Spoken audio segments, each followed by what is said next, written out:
Good Erev Shabbos and welcome.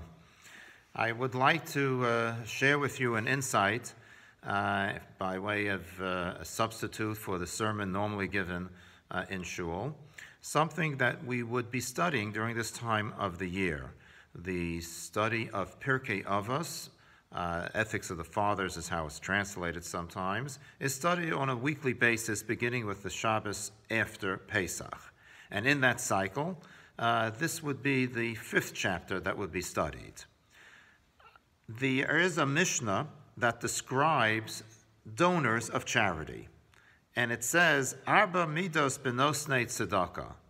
There are 4 types of donors.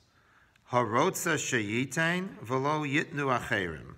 Someone who wishes to donate, but wants others not to donate. In other words, he'd like to pay for the entire cost of the charitable project. That person is described in the Mishnah in Pirkei Avos as Eino Ra b'shel acherim. He begrudges others. In other words, he wants the credit all to himself, and therefore he looks at other people who might also be able to contribute in a way that isn't the best way to look at it. Yitnu acherim v'hu lo yitain. Let others give, and he's not giving. Lots of people are like that. They always suggest other people who should contribute. And he does suggest that others should contribute, but he himself doesn't contribute to the project. Well, that person is Eino Ra b'shelo. He's begrudging himself. He has the wrong perspective about his own wealth. He should realize that God gave him wealth for such a reason that he has a fiduciary responsibility. And he should recognize, therefore, that he should disperse that wealth, contribute, be generous. And if he just wants other people to contribute and he won't contribute, then in fact he's begrudging and has the wrong perspective on his own wealth. Yitain ve'yitnu acherim. He will give, he wants to give, and he wants others to give as well. That's a chassid. That's a pious person. Lo yitain v'lo yitnu acherim. He's not contributing. And not only that, he doesn't want anybody to contribute, so he, in fact, contributes to, God forbid, the failure of the fundraising effort. That's a Drashah. That's a wicked person. You're not contributing, that's bad enough. You make sure others also don't. That's terrible. And therefore he's labeled as a Drashah. I wanted to focus on the 3rd category that we just saw, and that was the one of Yitain v'yitnu acherim. The person who gives himself, he contributes, he's generous, but he also wants others to contribute as well. He's called a chassid. And the question that should be asked, I think, is why is the labeling of that person as a chassid? Because the word chassid in Hebrew usually means someone who is pious beyond the call of duty.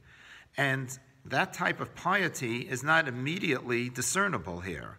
He's contributing, and he wants others to contribute as well. So that's very nice. But why call him a chassid? Is he lifnim mishuras hadin? Is he going beyond the letter of the law? He doesn't want to take the whole credit for himself, and he asks other people and provides them with the opportunity to contribute as well. Call him a tzaddik, a pious man, but a chassid? That seems to be beyond what normally duty would call for. Why call him a chassid when he and others are contributing together to the charitable project? And perhaps we could suggest the following. When a person is in this category, that means he does have the ability to contribute and ultimately pay for the entire project. Because otherwise, why is it that he needs anybody else? So he has the ability to, in fact, pay for the whole project. If he didn't have the money to pay for the whole project, well, of course, others have to contribute as well. So when he has the wherewithal to pay for the entire project, oftentimes people will think, well, Why should anyone else pay for it? Why should I ask anyone else? Why should I discuss it with them? Why should I have to get into debates about whether or not we need this or not? I'll just pay for it myself. I can afford it. I can write out the check. And he is told, therefore, here that while he could do that, he would be pious beyond the letter of the law if he would involve other people as well. Why is he therefore a chassid? He's a chassid because he's giving up some of the credit that he could have taken for himself. He could have paid for the project entirely by himself, and he didn't. He involved other people. And so by giving up some of his own credit, because he could have paid for the project himself. Let's say, by way of example, a shul needs a Sefer Torah, and he could have bought the entire Sefer Torah himself and donated it to the shul, but he didn't. He let other people contribute as well. He's giving up some of the credit. That's a person who is a chassid. He's a pious person, because involving other people and therefore getting less credit than he normally would have had otherwise, that's a piety, and that's going beyond the letter of the law, and therefore how appropriate it is to call him a chassid. I recall my father, Zichrona Livracha, was once commissioned a Sefer Torah to be written for his shul, and he had all the necessary funds already for it, and he really didn't need to involve anybody else. But I remember he wrote a letter to the shul membership saying that he's going to commission a Sefer Torah to be written for the shul, and anybody else who'd like to partner in the project is welcome to do so.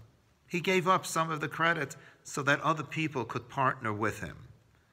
And I saw something very interesting about a new shul that was built, I think, in the early 1850s in Frankfurt in Germany. This was a new shul being built in Rav Hirsch's new community that he established. And one of the members of his congregation was Baron Rothschild, a person who was not only an extremely wealthy Jew, but probably one of the wealthiest people in Germany at that time.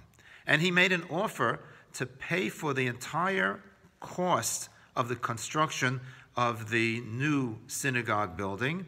I believe it was 100,000 florins. That was the currency in use at that time. But the board of the synagogue turned it down, and they said that the membership of the shul, which I think numbered at that time approximately 100 or so families, had to pay at least 30% of the cost of the construction before they would accept Baron Rothschild's donation. Once again, the partnering of it in the project brings about, you might say, a different kind of group success. It is more than one individual doing it, and that's a beautiful thing. And so how beautiful it is that indeed in this Mishnah in Pirkei Avos we say about someone who not only gives himself, could even pay for the whole thing himself, but he wants other people to join as well. It's a wonderful, noble project. He shouldn't take it all for himself. He inspires others, not just by his example, but also inspiring them by discussing it with them. And as a result, he is indeed labeled a pious person beyond the letter of the law. He is a chassid. He's going to give and donate, and also he'll see to it that others are inspired to follow his example, and jointly they indeed contribute in a very magnificent way. It is many people contributing, not just the one individual. I'd like to close with what we find in Rishonim called sometimes derech tzachos, in a light way, something that I heard that was a takeoff on this Mishnah from my maternal grandfather, Rabbi Riffa, blessed memory. And he once said that there are 4 types of speeches that are given by darshanim, by rabbis. He said there are a speech that can be labeled good and good, a speech that can be labeled good and bad, a speech that can be labeled bad and good, and then a speech that is labeled bad and bad. And he proceeded to explain what the 4 categories are. If there is a speech that is good and good, that means that there was great content and there was something to repeat afterwards. And the person did not take a long time in delivering that message. Good and bad, well, he had great content. He really did. And there's a great message there. It was inspiring even. It's worthy of repeating to others. But he took so long to say it. He could have said that speech in half the time. So that is good and bad. The bad and good is there was nothing there really that was said. There's nothing to repeat. It wasn't so inspiring. There was no novel ideas. But it wasn't just bad. It was bad and good because he didn't take a long time to say it. Bad and bad is where there was nothing in the sermon insofar as content was concerned. And also he took a long time to say nothing. Those are the 4 speeches he said. I hope that today's was in some measure good and good. Have a wonderful Shabbos, a safe Shabbos. Stay healthy. We need all of you healthy, and we look forward to seeing you soon, as hopefully we're going to be experiencing a lightening of the situation that we're in right now, and we'll be able to go back to some sort of semblance of normalcy.